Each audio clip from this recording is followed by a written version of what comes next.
Welcome to Western Perspective. I'm Luke Derrick. The annual Royal Show has drawn to a close this weekend after 7 days of fun, fanfare and agricultural education. There was over 100 free activities at the show for all to enjoy, with animal nurseries being the most popular.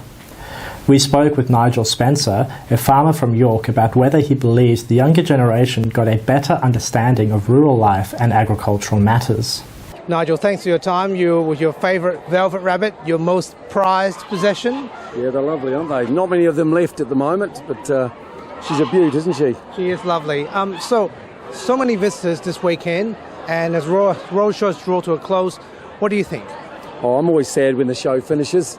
I've always enjoyed the week. It's the busiest week of the year for me, and I get to catch up with old friends and everyone I know. Everyone comes in to say hello, so it's wonderful. Then I go back to my normal life on the farm, living with 400 animals from camels to cats.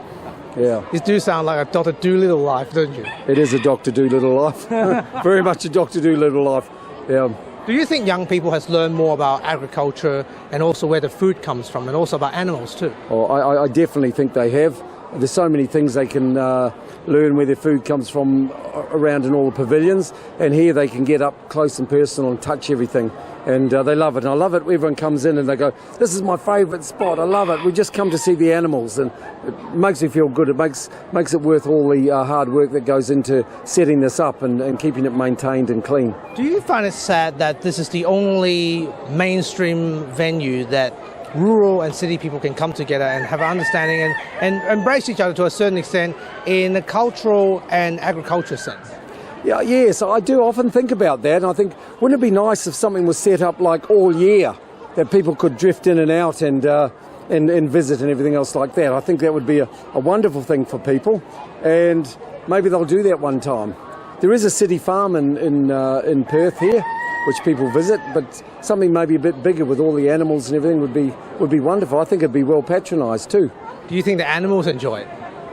Well, my animals are so tame. They don't really care whether there's one person or 10,000 here. They don't care about the fireworks. They don't care about anything. They're all very, very laid back. There's cats in here with all the birds and animals, and dogs lying around, people having to step over them on the pathways and everything. So yeah, they're quite happy. Just another day for them. You're about to go back to York, so what's your hope for next year then? Well, I hope we can make it as good as this. It's been well received, and the building we're in is awesome. There's a lot of space, and they've got good air conditioning, so we're all lovely and cool in here because it's been a warm few days. So let's hope we can do this again and have the same people that I work with. They're all very, very good, hard working, and we all get on very well. We're a good team. Finally, do you hope that people will understand that being a farmer is not as easy as it looks, that you're not as rich as you look, and it's all about and it's also about hard work as well? It's very, very hard work.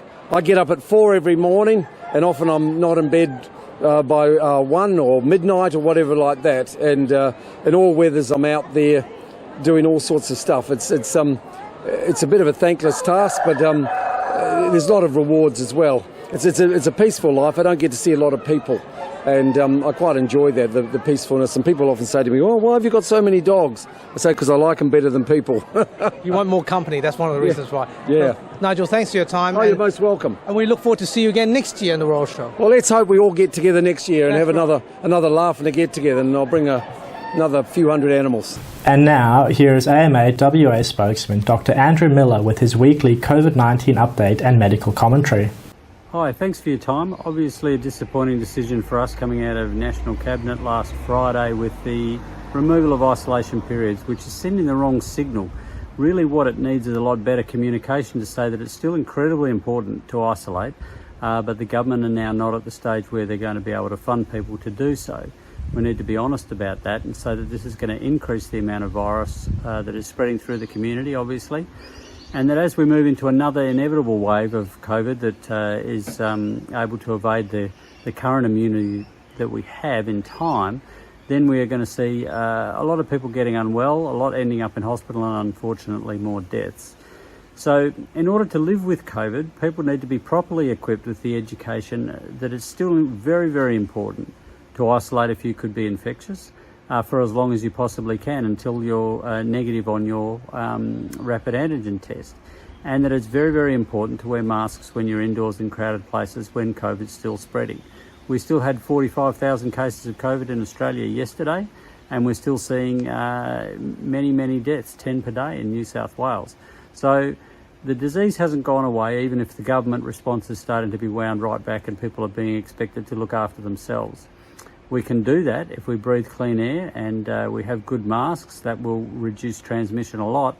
And we need to also be looking forward to the introduction of things like nasal vaccines, which can potentially prevent the spread in future so that it will be safer to move around in the community.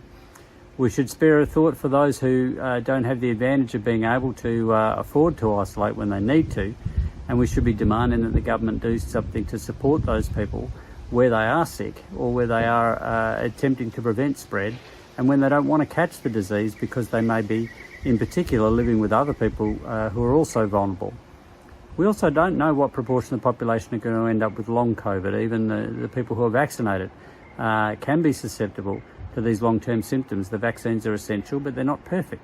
And so while we're still at the developing stage of the therapies, including the vaccines, for this particular brand new virus, we need better education at least from the government if they're not going to support people through a period of mandatory isolation. So the message has been poor, the way it's been communicated has been poor, but that doesn't mean that we can't take steps to look after ourselves and be optimistic about the future. Thanks for your time. And that's Western Perspective for this week. We'll be back again next time, but for now, it's back to you, Ivan and Melly. Thanks, Luke. Now, here's Leo for what's coming up on 6 News tonight. Thanks, guys. Coming up tonight on 6 News. Inside the Beehive, we speak to one of Australian political Twitter's biggest users about misinformation spreading during the political campaign and viral comments from an ABC host that she's now labelling a slur. Also, the VEC responds to 6 News as the November election gets closer, but seemingly little progress is made in the registration of a dozen parties attempting to run. And fallout continues from the Optus cyber attack, with the telco now taking out full-page newspaper ads to apologise.